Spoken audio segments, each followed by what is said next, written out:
मोहतरम नाजरीन, क्या कभी आपने महसूस किया है कि जब आप खुलूस दिल से किसी के लिए अल्लाह ताला के हुजूर दुआ करते हैं तो आहिस्ता आहिस्ता आपकी ज़िंदगी में कुछ ऐसी तब्दीलियां आने लगती हैं जो आम नहीं होती। कभी दिल को एक अजीब सा सुकून मिलने लगता है, कभी हालात खामोशी से बदलने लगते हैं और कभी ऐसा महसूस होता है जैसे अल्लाह ताला आपको उम्मीद का पैगाम दे रहा हो। याद रखें, हर ख्वाहिश फौरन पूरी नहीं होती, लेकिन बाज़ औक़ात अल्लाह ताला अपने बंदे को कबूलियत से पहले ऐसी निशानियां अता करता है जो उसके ईमान को मजबूत कर देती हैं। अलबत्ता ये भी जहन में रखें कि असल हकीकत सिर्फ अल्लाह ताला ही जानता है। इसलिए किसी भी अलामत को कबूलियत की यकीनी दलील नहीं समझना चाहिए, बल्कि उसे उम्मीद और हौसले का ज़रिया समझना चाहिए। आज हम ऐसी ही चंद कैफियत और निशानियों के बारे में बात करेंगे जो बहुत से लोगों को उस वक्त महसूस होती हैं जब वो किसी खैर की दुआ में मुसलसल अल्लाह ताला से रुजू करते रहते हैं। पहली कैफियत दिल में उतरने वाला सुकून है। अगर पहले बेचैनी, खौफ और परेशानी हर वक्त आपके साथ रहती थी, लेकिन अब दुआ के बाद दिल मुतमईन रहने लगा है और अल्लाह ताला के फैसले पर एतमाद बढ़ गया है, तो ये बहुत बड़ी नेमत है। ये सुकून बंदे को ये एहसास दिलाता है कि मेरा रब मेरी सुन रहा है और जो भी फैसला करेगा वो मेरे हक में बेहतर होगा।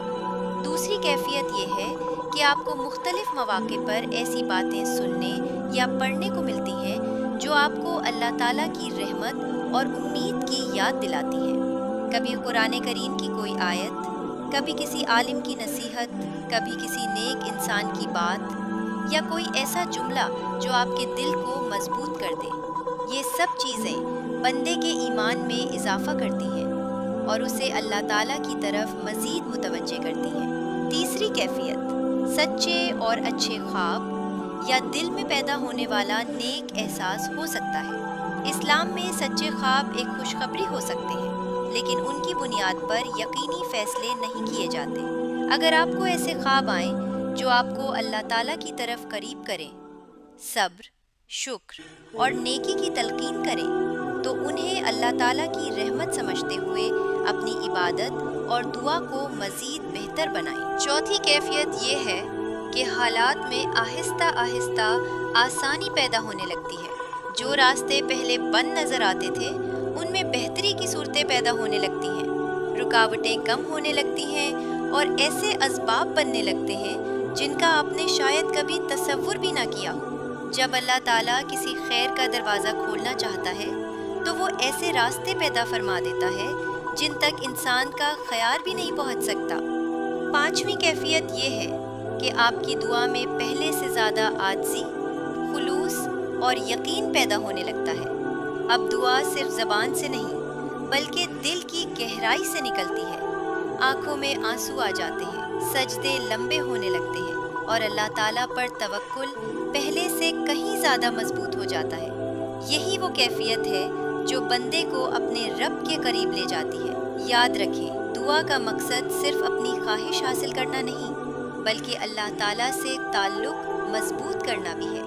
अगर आप भी अपनी ज़िंदगी में ऐसी कैफियत महसूस कर रहे हैं तो अल्लाह ताला का शुक्र अदा करें, अपनी दुआओं को जारी रखें, सब्र से काम लें और अपने रब के फैसले पर राज़ी रहें, क्योंकि जो चीज़ वाकई आपके हक़ में बेहतर होगी अल्लाह ताला उसे बेहतरीन वक्त पर आप तक ज़रूर पहुंचाएगा। दुनिया की कोई ताकत अल्लाह ताला के फैसले को नहीं रोक सकती, इसीलिए कभी मायूस ना हो, हमेशा उम्मीद के साथ दुआ करें, नेक आमाल करते रहें और अल्लाह ताला पर कामिल भरोसा रखें। अल्लाह ताला हम सब की जायज़ दुआओं को अपनी हिकमत के मुताबिक कबूल फरमाए, हमारे दिलों को सुकून अता फरमाए, हमें बेहतरीन फैसले नसीब फरमाए और हमें हमेशा अपनी रहमत, हिदायत और रज़ा के साए में रखे। आमीन सुम्मा आमीन।